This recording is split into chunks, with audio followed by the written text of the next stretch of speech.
Hi guys, welcome back to my channel. I'm Catherine and this is a taste of Cath. Guys. So we have Mexico week and it was interesting. I'm going to say the word is interesting. Do you know what? I'm not sure if it's just me, but I feel like this episode just wasn't it. I don't want to use the word boring, but I feel like there was a lack of pizzazz, you know, like a lack of feeling. Is boring the word? Is boring? No, boring. Do you know what? I don't know, but I just feel like the spark and the energy I had for the beginning of this season has slowly depleted or like reduced, you know? Like, is it me? Am I the drama? I joke. But seriously, I don't know. I just feel like I wasn't all that excited in this episode.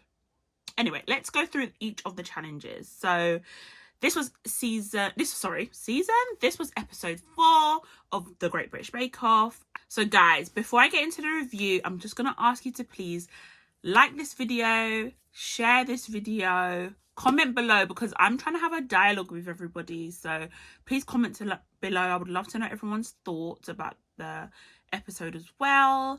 But yes, now all that is out of the way, I'm gonna get into the first challenge, which of course is always the signature challenge. So now the signature challenge this week was to make 12 pan dulces, which is basically translates to sweet bread, which I thought was interesting because we already had bread week, and I thought, why don't you just use this for bread week? But that's fine. I mean, I guess, I don't know, I just feel like it could have been something else, but I mean, it was okay. It was an okay choice. So yeah, we had pan dulces, which is technically just an enriched dough, and it can be made in different ways. I believe conchas are the most popular, so majority of the contestants made conchas, using different flavors. And yeah, I think Janice created a concha. He did I think it was lime. I don't remember the exact flavors, but it was like lime and something. I'll pop it up, you'll see it. And yeah, and I think it looks good. The judges said that it was a bit dry, which, I mean, I understand that, because that can, you know, it can be hard, because the dough can be quite, you know, dense or a bit thick and things. So you know, you get that dryness instead of it being a bit more softer and moist and fluffy, as we all know bread to be. Particularly as a sweet bread, you know, you want that tenderness to come through. Then we had Sandro, it looked great. It looks really great. The judges said it tasted great and that there was a lot of filling inside, but that his actual bread was too dense. Again, like what I just said, it's an easy mistake to make, mostly due to underproving the dough. If the dough is not, you know, left to prove for long enough, it would not rise enough. There won't be enough air bubbles, which of course will make it dense, which of course will cause the bread to not have that, you know, soft and fluffy texture that we all love. And then there was Reb's pan dulces were flat, and I think the crackle on top was a bit thick, like thicker than the actual bread itself, which doesn't really make sense. I think who else had a flat one? Oh, Carol's weren't flat, but they, you know, they were uneven shaped. They said she had a good flavor, but again, like Sandro, hers were underproof, so they were quite dense.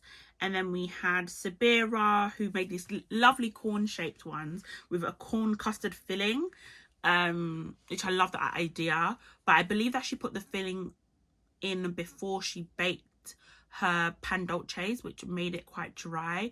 If she had like used like a piping bag to stuff it with the filling after it was baked, then it probably would have maintained a lot of the filling and it would have been like much better, and it wouldn't have caused the breads to be so dry.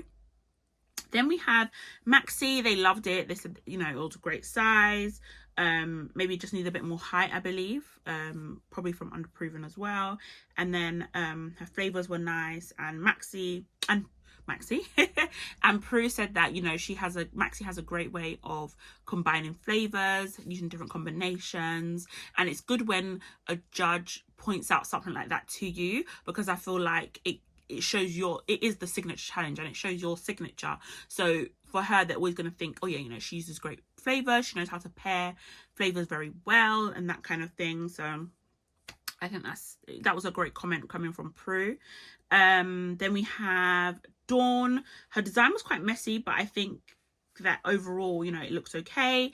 And then she did like a chili, was it chili chocolate? And they said it had a great texture.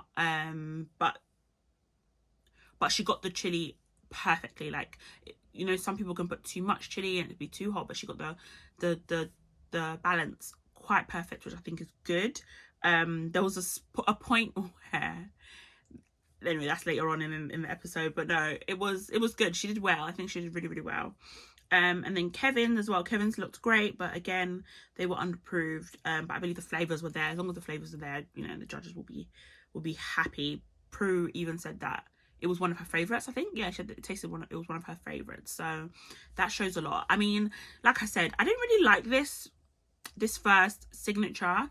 I just felt like they could have done something else other than pan dulces. I think something chocolate based would have been good, because, you know, Mexico is known as having like a long history of chocolate, you know, through the Aztecs, and even if it was like a hot chocolate something, you know, hot chocolate dessert or something paired with something, or, you know, I don't know, something along those lines. Coffee is also very well known to that region, so potentially they could have done like a biscuit, not a biscuit, but yeah, maybe a biscuit, I don't know, a dessert like focused on coffee or something. I feel like it should have been like more dessert based than bread based, because we already had bread.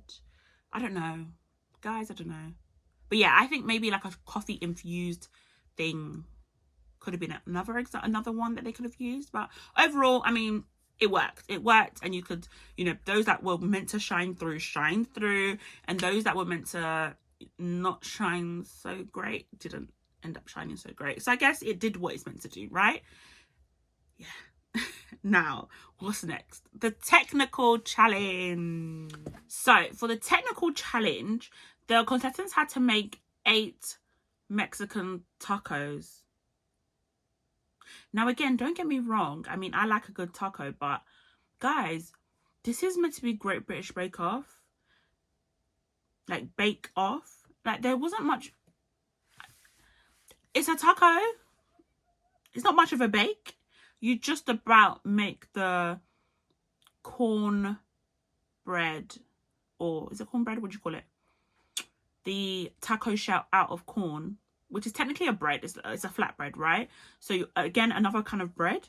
So like the first challenge was the signature challenge, and that was pan dulce, so sweet bread. And now we've got tacos, which is again like a corn flatbread with meat.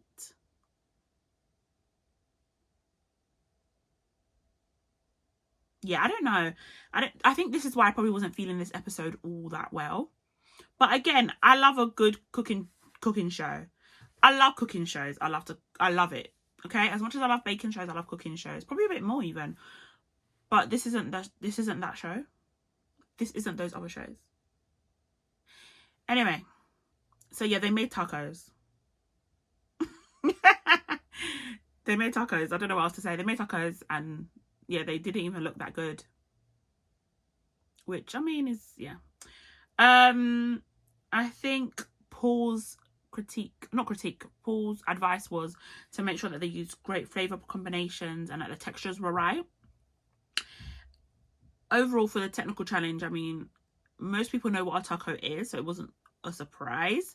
And I think overall, people did okay. I think some people got too much seasoning, some people too little seasoning. I think that was most of the critiques. And then some people, the actual bread was, I keep saying bread, the taco shell was too hard. It wouldn't, you know, mold correctly. It's too hard. But other than that, I mean, there wasn't much to judge in my opinion. So guys, for the technical challenge, the last place position was given to Carol, followed by Rebs and James. And then first place went to Maxi, and then it was Sabira second, and Sandro came third. So that was kind of predicted. I think I kind of predicted that Maxi would come first, and I kind of predicted that either Rebs or Carol would probably be in the bottom, unfortunately. So next up we have the showstopper, and the showstopper was to make a tres leches cake. Tres leches cake, for anybody that doesn't know, literally translate to 3 milks. Tres leches, leches meaning milk and tres 3. So it is essentially a cake that is soaked with 3 different milks, which include evaporated milk, condensed milk, and whole milk. So ordinarily it's just normally like a single layer cake, but the judges asked the contestants to make at least a 4-layer cake. So of course you can already think of the structural issues there would be, because with the cake soaking up 3 different types of milks, it can lead to the sponge being super soft and hard to actually like stack or, you know, create layers for. So I guess that was the main tricky part of the challenge. But I love a tres leches cake, so I really did like this idea for the showstopper.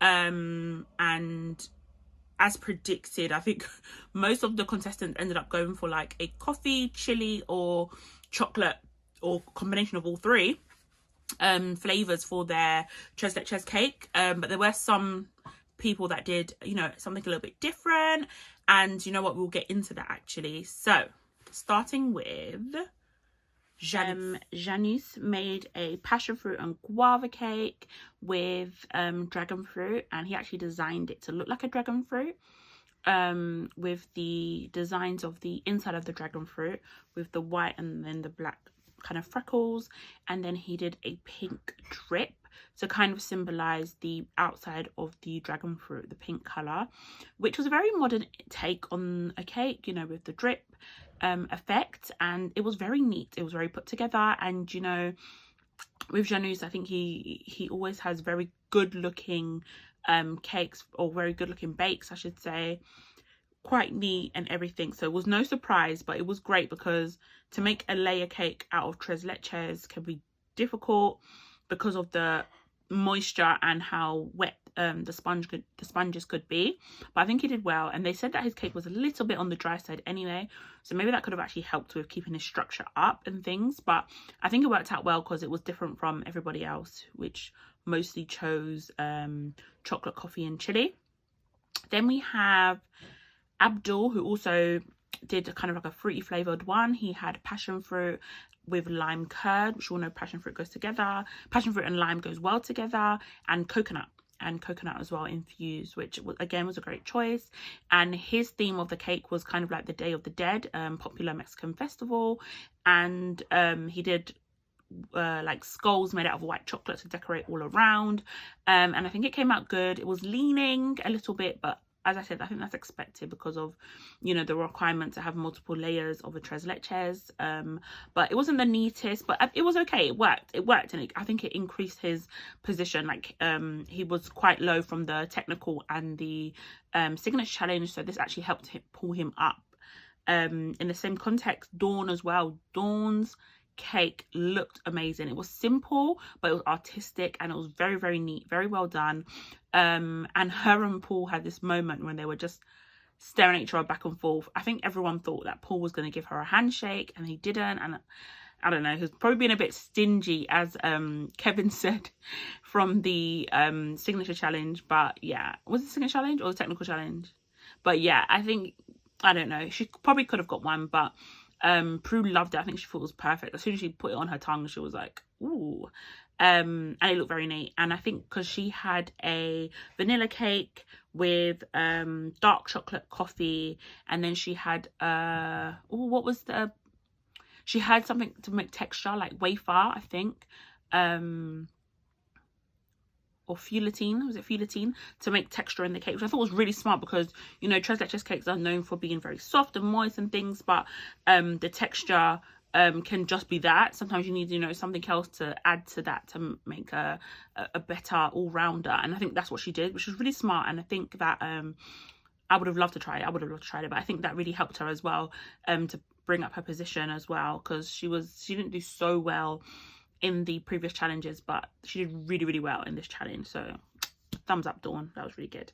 Then we had Carol, who also similarly did a coffee cream cake, but mixed with, was it lime and orange buttercream? Now it had that, and it also had the chocolate ganache and the chili. I think it could have been good, but the chili was just too strong. Like, I think it overwhelmed everything, and yeah, I just think other than that, I think everything else was well balanced and it came out really well. In terms of like decoration and stuff, but I think probably the flavors were lacking, and I think the cake wasn't fully, you know, moist with the milk and everything like that. So I think that's probably where she was lacking, but overall I think it was balanced. It was balanced.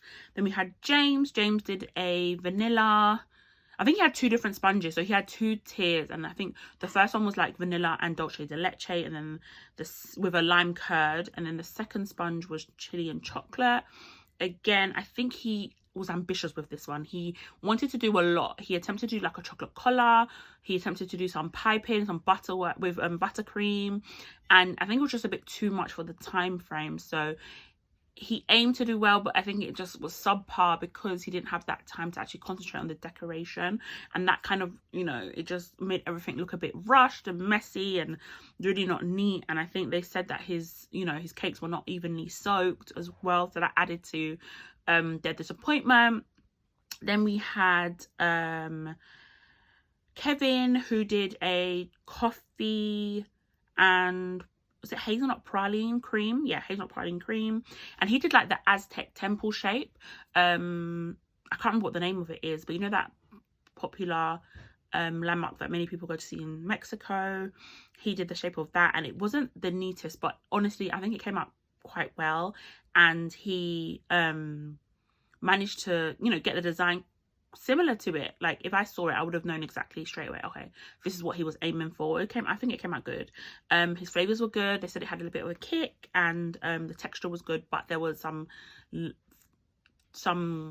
lumps of flour, so he obviously didn't actually mix his batter well before putting the cakes in the oven, which is a real shame. You know, that can definitely drag down your points, is you're basically eating raw flour, and nobody wants that. Then we had Maxi, who did like a vanilla flour cake, and she put like balloon decorations on it. It looked good. I believe they said it tasted good. Really, you know, a light cake, and wasn't stodgy or anything like that. I think it came out really good. Then we had Sabira, and Sabira did a sweet corn sponge. Guys, she had sweet corn in the first challenge for the pan dulces. She did like a sweet corn concha, and now she bought sweet corn again. So she did a sweet corn flavored sponge with a cream cheese and a creamed corn buttercream. I mean, sweet corn is out there. I really wish I could have tasted that. Again, it's different, so, you know, it's different, and difference can be good.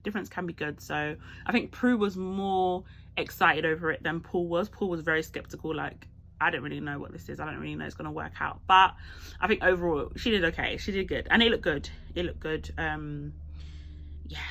I think it looked good. And then we had Rebs did like what she calls a fusion tiramisu stroke chili chocolate ganache cake type of cake. I think it just didn't hit the mark. I think it didn't hit the mark. It didn't look neat. The cake was leaking, like the milk was leaking out, which she tried to kind of, you know, cover up with like the crumb coat and stuff, but no, the judges noticed. And she had used tequila and chili, and I think it was just too much, that at the point where when Prue tasted it, she was literally coughing, like she went into a coughing fit. You never want someone to eat your food and then start coughing after. That's never going to be a good sign. Like, that's never excuse me, that's never a good sign. So yeah, it wasn't the best. It wasn't the best day for her. And yeah, and that was the end of that challenge. So overall, I liked this challenge. I really did like this challenge. And I think it was clear that at the bottom was Carol, James and Rebs, and at the top it was Maxi, Sandro and Janice, I would say. I don't think Sandro did enough, but it was definitely tight between Janice and Maxi. But honestly, as you all know, Maxi got Star Baker, and I'm really, really happy about that, because she really did well in every single challenge. Like, you really couldn't fault it. But yeah, so that's the second time she's winning Star Baker. So out of the 4 episodes, she has been Star Baker twice, and Janice has been Star Baker twice as well. So it's literally just them back and forth, back and forth. Hopefully, you know, maybe somebody else will come and be Star Baker next week. Let's see. Because I think, honestly, Sandra's really good. Sabira's good. Dawn is also really good. So maybe one of them 3 might come up and, you know, get Star Baker over Janice and Maxi next week. We shall see. And unfortunately, Rebs and James both went home. We know that Rebs and Abdul were away last week out of illness, so nobody went home. But this week, unfortunately, 2 people went home, James and Rebs, and Rebs really was upset. You could see immediately started crying, and like not a pretty cry, like ugly, like kind of like bawling out. Like, it was really hard to watch. You can tell it meant a lot to her. Like, the competition meant a lot to her. And the fact that she, you know, she didn't get as far as she wanted, and she technically only baked in the tent 3 times because, you know, she was off the previous week. So I can imagine it all was a lot for her. And James was able to like kind of laugh it off and joke it off, but that's just a difference of humor. But I think at least they had each other. At least they left not just by themselves, but with, you know, someone else. I think maybe that might ease it a bit. I don't know, but yeah. But overall, I just hope next week brings it a bit more. This week was a bit subpar. It was okay. Next week is desserts week, and I'm gonna say I'm excited for it, but I feel like I say I'm excited for every week, so I'm just gonna say I'm anticipating how dessert week is going to be, but I think it could probably be better than what we've had this week. But yes, that is literally the end of my review for this episode. Guys, please do comment below, share, like, subscribe, all the things. I really appreciate it when you do, and I would love to have a dialogue with you guys in the comment section. So let me know your thoughts. Who do you think is going to be Star Baker next week? Do you think the right people went home? Let me know what you're thinking. But for now, this is my review, and I shall see you next week. Thank you. Bye.